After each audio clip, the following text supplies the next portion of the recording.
am Fletcher Brown. We are here with another artist video blog at KIX96country.com. Our guest today, all the way from Nashville, Tennessee, by way of the great state of Texas. Please welcome our guest today, Julianna Rankin. How are you? I'm good. How are you? Good. Well, welcome to your very first visit to KIX96. Thank you. It's a pleasure to be here. Like I was telling you, I've always wanted to come to Florence. Yeah. Well, Texas A&M girl. Yeah. You've come through Alabama to watch your team play our Crimson Tide down there in Tuscaloosa, and you've been through the Shoals before.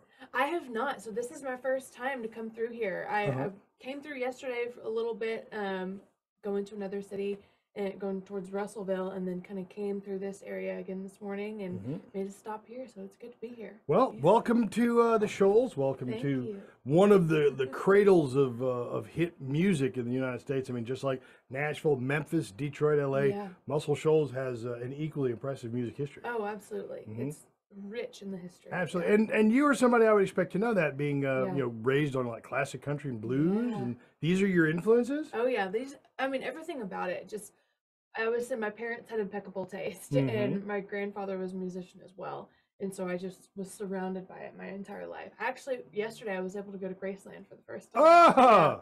I had a day to kill, and I went to Memphis on the way here, so I stopped in Graceland and stayed there the whole day. All right, so you are truly a music person. Yes. I mean, you are as much a music a lover and appreciator of music as you are someone who creates music.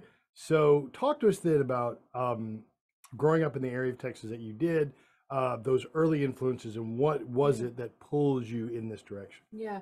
So like I said, my parents had impeccable taste. My dad was all classic country, you know, Waylon, Willie Merle, and my mom was more Bonnie Raitt, Stevie Nicks, that whole side of things. And so I've always pulled from both of those ever since I was little. But growing up, once I kind of figured out what Texas country was, I learned about Corey Morrow and Robert O'Keefe and Charlie and Bruce Robinson, Kelly Willis, and then growing up listening to Wade Bowen, Randy Rogers, and all those guys, Bree Bagwell, who's now one of my best friends. It's crazy, you know, there's so many people in that whole area that have influenced who I am, and especially now nobody be friends with them is even crazier too.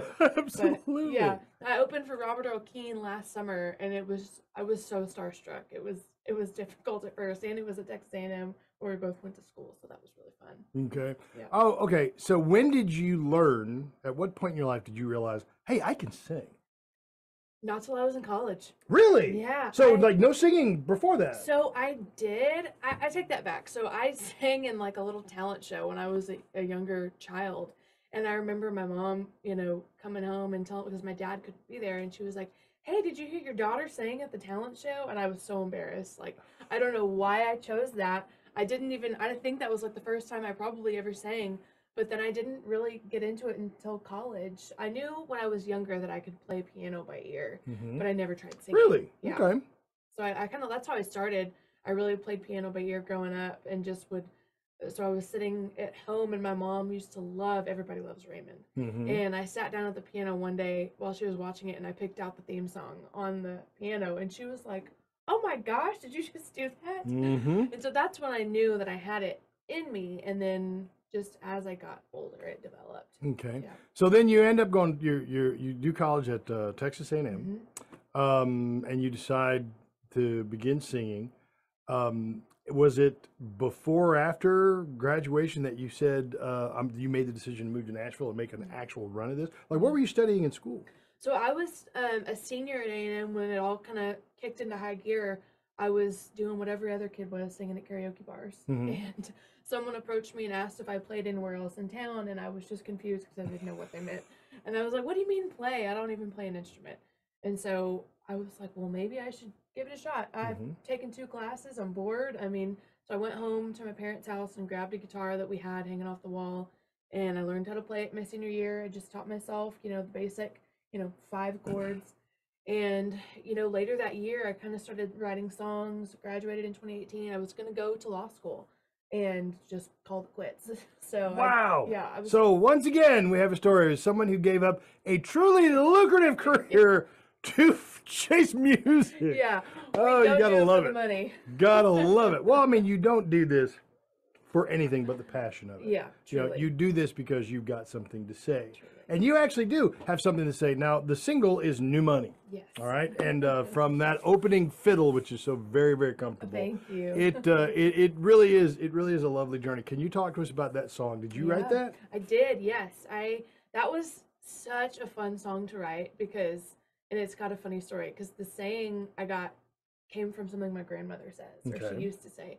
So growing up in Texas, the oil industry is very prominent there, and my parents grew up down in South Texas, and you know, oil rigs everywhere. And the common phrase "new money versus old money" in terms of oil money was always a topic at hand, and just in those parts, and still is today.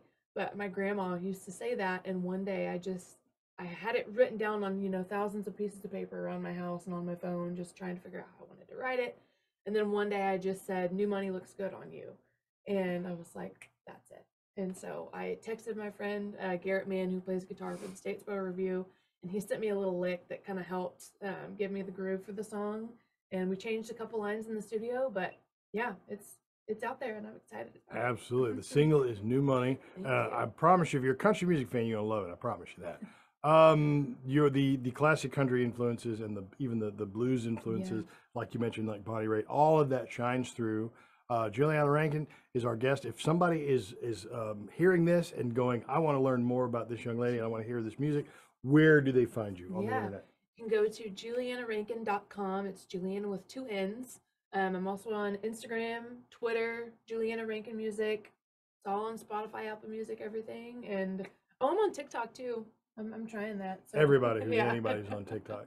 I don't understand any talk, but one day I'll figure it out. I'm not any good at it, but I'm trying. Go check out Julianna Rankin if you want to hear New Money. Please call us at KIX 96. We'll gladly play it for you, and hopefully we can get her to come back and visit us whenever she drops like her next great country classic. So Julianna, thanks for being here. Thank you. I appreciate it. All right, we'll see you next time on another artist video blog. KIX96country.com. Eating from the pot with a silver spoon.